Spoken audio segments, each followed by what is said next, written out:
Yeah, I'm Dr. Scout, and I'm from LGBT Health Link, a project of Centerlink, a community of LGBT centers.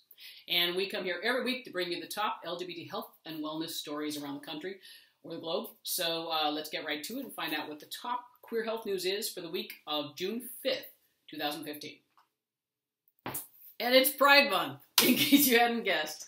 And what that means in the health world is that we're happy to see that the president signed a proclamation about it being Pride Month. The North Carolina Tobacco Quit Line ladies, as they're affectionately called, are getting ready to go and be at every single Pride around the state of North Carolina. The Ohio Tobacco Quit Line has sponsored Columbus Pride this year, and we're happy to see that CDC came out with a special reminder of how we can all stay healthy at Pride. Okay, as you see, I'm kind of going old school this week. Be reading it off of paper. So what makes trans folks at risk for healthcare discrimination? Researchers recently looked at what makes an FTM individual at higher risk for healthcare discrimination.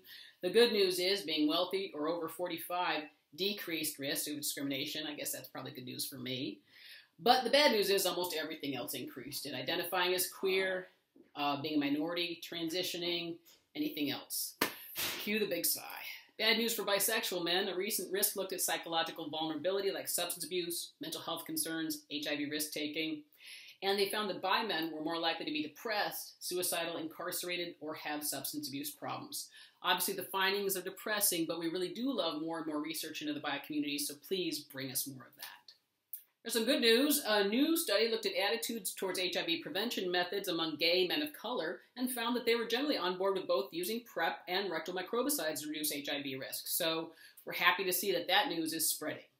Here's some good news. If you're trans, it's always a little confusing to figure out whether or not health insurance policy is trans welcoming. And so a place called the Cheat Sheet, with a little help from HRC, has put together a list of the most trans welcoming health insurance policies around the country. So hopefully that can cut out a little bit of the time of your decision making. Next up, we're really happy to see an announcement for the first conference on mental health in LGBT communities of color. So if you're a specialist in the area at all, please put in abstracts. We want to make sure this is a great event.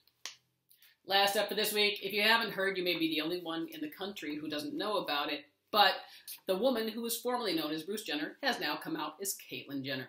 So we absolutely love it. The pictures on Vanity Fair are, of course, gorgeous. We hope that this kind of visibility helps elevate the most vulnerable of the trans people in the United States.